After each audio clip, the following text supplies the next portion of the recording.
ब्रीरा अपने मामा पापा की इकलौती बेटी थी। उसके मामा पापा ने इसको बहुत लाड और प्यार से पाला था। ब्रीरा अगले घर जाकर राज करे, उसके मम्मी पापा ने उसका एक जगह रिश्ता तय कर दिया। ब्रीरा की खूबसूरती देखकर रिश्ते वाले हाँ कर देते हैं। ब्रीरा की शादी शुरू हो जाती है। उसके ससुराल से आया हुआ उपटन उसकी माँ लेकर आती है और कहती है, ये लो, ये उपटन ब्रीरा के ससुराल से आया है, जल्दी से मिक्स कर ले आओ, रस्म शुरू करते हैं। चारों तरफ चहल पहल थी। जैसे ही उपटन की रस्म स्टार्ट होती है, ब्रीरा जोर जोर से चिल्लाना शुरू कर देती है।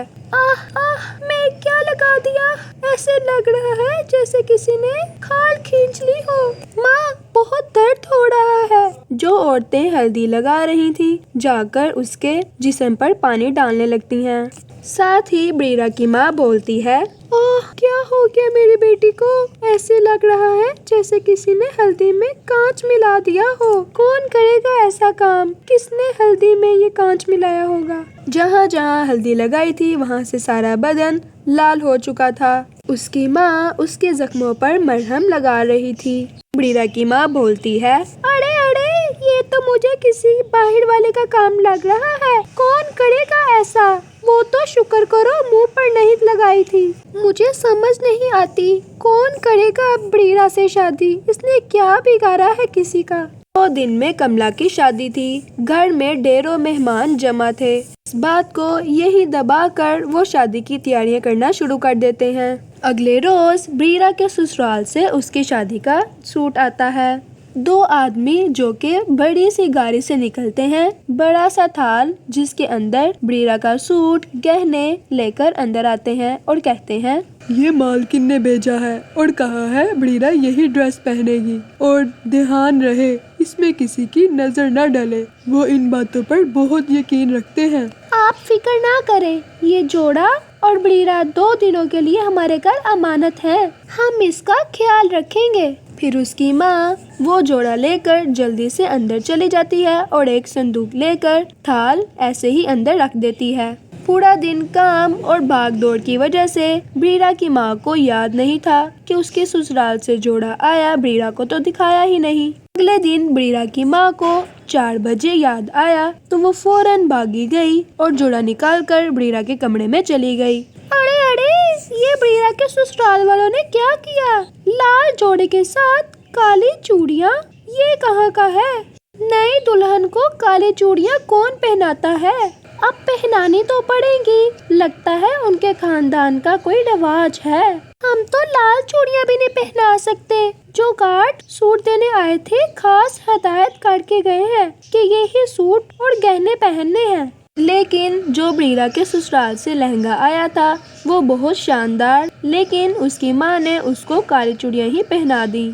ब्रीरा की दोस्त ब्रीरा को तैयार कर रही थी, लेकिन वो अचानक से चिल्लाना शुरू हो गई। ब्रीरा अपनी दोस्त तूबा को कहती है, अरे अरे ब्रीरा, ये तो देखो, तुम्हारे लहंगे का एक कोना गायब है। नई नवेली दुल्हन को फटा हुआ लहंगा कौन पहनाता है भला। तूबा की चीख की आवाज सुनकर उसकी माँ भागी उसके कमरे में आती है और उसके दुपट्टे का कोना देखकर अपना सर पकड़कर बैठ जाती है और कहती है, ओ, ये क्या होता जा रहा है, हमसे क्या भूल हो गई, मुझे तो समझ ही नहीं आ रहा। अरे माँ, परेशान क्यों हो रही हो, जिसने सिया है उसको ही पता हो, क्या पता गलती से कट गया हो। ये तूबा है ना, ये ऐसा सेट करेगी पता ही नहीं चलेगा। बेटा, अगर गलती से कटता तो ऐसा ना कटता, साफ पता चल रहा है किसी ने जानबूझकर किया है। नहीं माँ जी, ऐसा नहीं हो सकता कि उन्होंने जानबूझकर किया हो, ये जरूर दर्जी की गलती है। ब्रीरा की माँ अपने पति के पास जाती है और कहती है, अरे सुनिए ना, ये देखिए क्या क्या होता जा रहा है, मुझे तो लग रहा है हम ये शादी कर गलती कर रहे हैं। अरे ऐसी कोई बात नहीं है, एक तो अमीर घर का रिश्ता आया है, ऊपर से तुम ऐसी बातें कर रही हो। इतना बड़ा महल है उनका, नौकर चाकर, और क्या चाहिए तुम्हारी बेटी को, राज करेगी वो पूरी जिंदगी राज। अपने पति की बात सुनकर उसकी माँ जाकर काम करने लग जाती है। सब काम हो गया था। ब्रीरा की दोस्तें उसको लेकर स्टेज के पास जा रही थीं। अचानक से ब्रीरा गुस्से में आ जाती है और जो हाथ उसकी दोस्तों ने पकड़े थे जोर से पीछे धकेल देती है और अपने बाल नोचने लगती है। देखते ही देखते अपने खूबसूरत बालों को नोचकर बाहर गिराने लगती है और चीखने लगती है।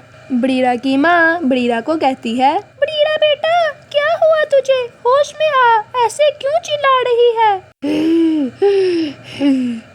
मुझे बहुत दर्द हो रहा है माँ, मुझे बहुत दर्द हो रहा है। कुछ है मेरे बालों में माँ, मेरे बालों में कुछ है।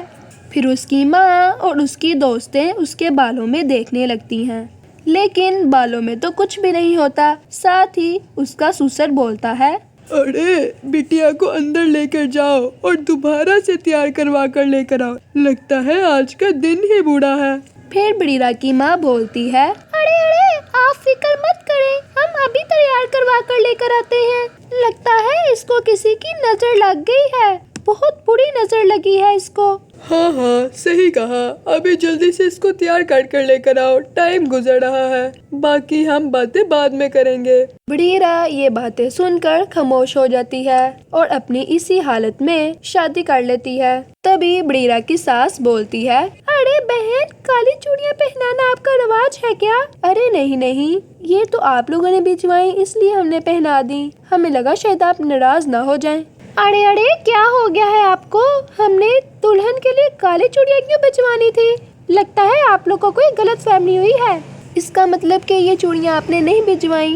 अरे हरगिज़ नहीं, हमने तो लाल कलर की चूड़ियाँ बेची थी। हमने तो खास तौर में वो लाल चूड़ियाँ बनवाई थी। मुझे तो लगता है आपके घर किसी ने काला जादू किया है।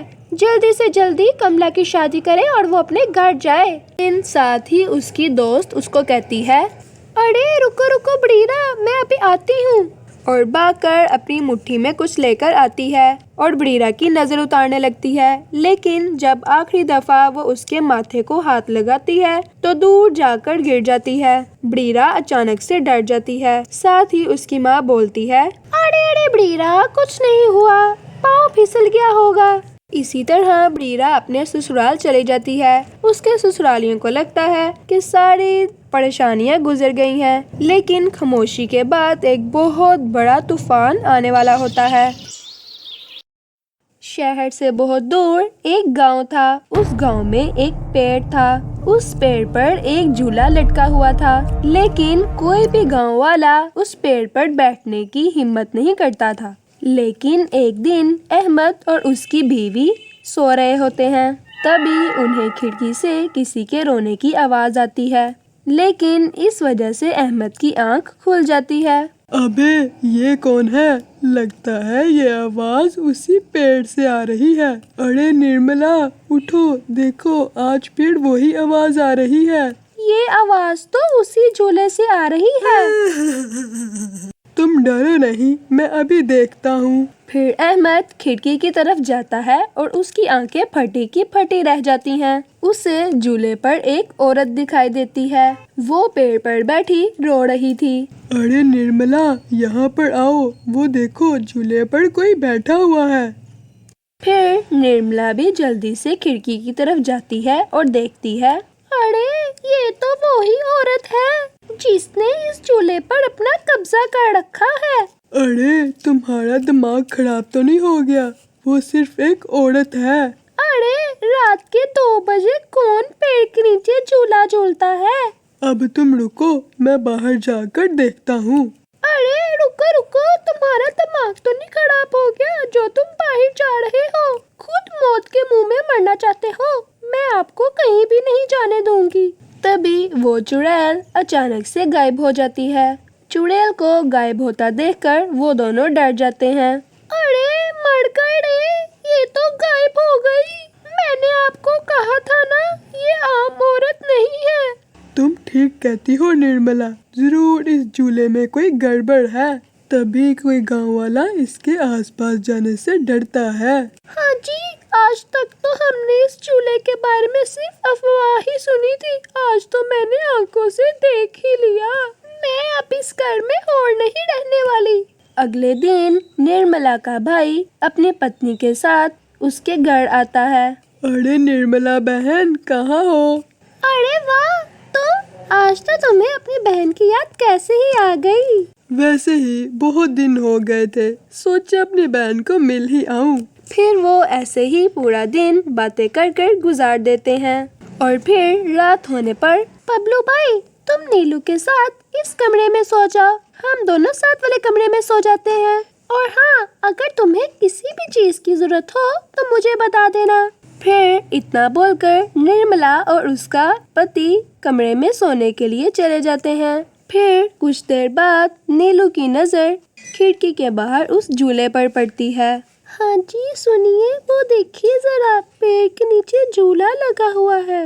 हमारे शहर में तो ऐसा कहीं भी देखने को नहीं मिलता। चलिए ना, मेरा बहुत मन कर रहा है झूला झूलने का, चलिए ना। अरे रुको रुको, अभी बहुत रात हो गई है, सुबह चलेंगे, अभी सो जाओ। इतना बोलकर बबलू वहाँ से चला जाता है और सो जाता है, लेकिन नीलू वहाँ पे खड़ी होकर झूले को देखे जा रही थी। हाँ जी चलिए ना, मेरा बहुत मन कर रहा है। लेकिन बबलू उसकी बात को नजरअंदाज कर कर सो जाता है। फिर नीलू सोचती है, अरे ये झूला तो मेरे घर के बिल्कुल करीब ही है, मैं खुद ही जाकर ले लेती हूँ। फिर इतना सोचकर नीलू वहाँ से चली जाती है और झूले के पास पहुँच जाती है। झूले में बैठकर झूला लेने लगती है। अरे वाह, जैसा मैंने सोचा था ये तो बिल्कुल वैसा ही झूला निकला, कितना मजा आ रहा है झूला लेने में। नीलू झूले में बैठकर झूला झूलने लगती है और गाना भी गाने लगती है। पंछी बनो उड़ती फिरूं मस्त गगन में, आज मैं आजाद हूँ दुनिया के चमन में। फिर नीलू कुछ देर तक झूला झूलती रहती है। अरे वाह, आज तो मजा ही आ गया, चलो अब घर चलती हूँ, ये ना हो कि बबलू उठ जाए और मुझसे नाराज हो जाए। फिर जैसे ही नीलू झूले से नीचे उतरने लगती है, उसको महसूस होता है कि किसी ने उसको पकड़ कर रखा है और वो झूले से नीचे नहीं उतर पा रही थी और वो बहुत डर जाती है। अरे अरे ये क्या, कौन है यहाँ? नीलू अपने आगे पीछे देखती है, कोई भी नहीं होता। अरे मर गई रे, इस झूले से उतर क्यों नहीं पा रही, बचाओ बचाओ, अरे सुनते हो, मेरी मदद करो, बचाओ। तभी नीलू की आवाज सुनकर बबलू की आंख खुल जाती है। वो दोनों मियाँ बीवी भी उठकर उनके कमरे में आ जाते हैं। अरे बबलू, नीलू कहाँ है, नजर क्यों नहीं आ रही? तभी अहमद की नजर खिड़की के बाहर झूले पर पड़ती है। नीलू उसके पास बेहोश पड़ी नजर आती है। अरे ये क्या हो गया, नीलू उस झूले के पास कैसे पहुंच गई? फिर वो तीनों भागते हुए झूले के पास जाते हैं। उन्हें नीलू बेहोश पड़ी नजर आती है। हे भगवान, नीलू तुम्हें क्या हो गया? नीलू, तुम्हें यहाँ नहीं आना चाहिए था। फिर वो सब अपने घर आ जाते हैं। सुबह होने पर नीलू को होश आ जाता है। नीलू, तुम ठीक हो ना?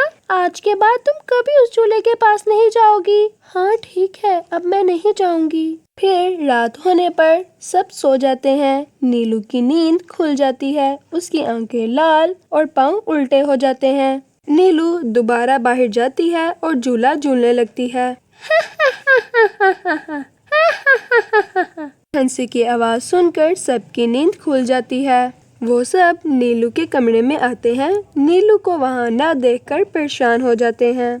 फिर वो सब खिड़की की तरफ देखते हैं। उनकी आंखें फटी की फटी रह जाती हैं। नीलू वहाँ पर बैठकर झूला ले रही थी। उसकी आंखें लाल हो रही थीं। अरे मर गई रे, ये नासपीटी तो दोबारा से झूला झूलने चली गई। अरे बेवकूफ बबलू, तू अपनी बीवी को संभाल कर नहीं रख सकता क्या? देख, तेरी बीवी आधी रात को कैसे झूला झूल रही है। दीदी मुझे माफ कर दो, मैंने इसे समझाया भी था, उस दरख्त के पास मत जाना और ना ही झूला लेना। अब जल्दी चलो, उसके पास चलते हैं। फिर वो तीनों भागते हुए झूले के पास पहुंच जाते हैं। ए नीरू, जल्दी से झूले से नीचे उतर। तुझे एक बार समझाया था ना कि झूला नहीं लेना, तो फिर झूला लेने आ गई। चल जल्दी उतर और घर चल। अरे इसके पैरों की तरफ तो देखो, मर गए रे, ये तो चुड़ैल बन चुकी है। अरे मेरी बीवी तो चुड़ैल बन गई, अब क्या होगा? भागो रे भागो, सब अपनी जान बचाकर भागो। मैं तो जीते जी विधवा बन गया, मेरी बीवी तो चुड़ैल बन गई। वो तीनों वहाँ से भाग जाते हैं। रास्ते में इन्हें कुछ गांव वाले मिलते हैं। अरे घसीटा, क्या हुआ? इतनी रात गए कहाँ भागे जा रहे हो? अरे भाई, इसकी बीवी शहर से यहाँ रहने के लिए आई थी, झूला झूल रही थी, चुड़ैल ने उसके शरीर पर अपना कब्जा कर लिया है। ये क्या हो गया? चलो अब हम सब मिलकर वहाँ पर चलते हैं। गांव वाला मिलकर वहाँ पर पहुँच जाते हैं। नीलू अभी भी झूला झूल रही थी। ओ चुड़ैल, बस कर दे, तेरा नाटक खत्म हुआ। तेरी वजह से गांव वाले रात भर से यहाँ से गुजरते नहीं थे। अब बस, आज तेरा खेल खत्म कर कर ही रहेंगे। बता दिया, आज तो इस चुड़ैल को जिंदा नहीं छोड़ेंगे। हाँ हाँ, सही कह रहे हो। इस झूले को पेड़ से काटकर अलग करना होगा। गांव वाले खंजर लेकर झूले को वहाँ से तोड़ देते हैं। झूला नीचे गिर जाता है, बीज जमीन पर गिर जाती है। पैर गुस्से से नीरू के शरीर से बाहर निकल जाती है। गांव वालों, तुमने ये ठीक नहीं किया, तुम सब मरोगे। तो जल्दी से झूले को आग लगा दो, हो सकता है आग लगाने से ये चुड़ैल भी मर जाए। फिर गांव वाला उस झूले को आग लगा देता है। झूले में आग लगते ही चुड़ैल भी तड़पने लगती है और कुछ ही देर में वो भी जलने लगती है। मैं तुम सब में से किसी को जिंदा नहीं छोड़ूंगी। गांव वालों, तुम लोग मेरे साथ अच्छा नहीं कर रहे। मैं वापस आऊंगी और तुम सबको मार दूंगी। फिर देखते ही देखते चुड़ैल खत्म हो जाती है और गांव वालों को उस चुड़ैल से छुटकारा भी मिल जाता है। अगर आपको ये वीडियो अच्छी लगी है, लाइक सब्सक्राइब करना मत भूलिएगा और कमेंट में बताइएगा ये आपको कैसी लगी।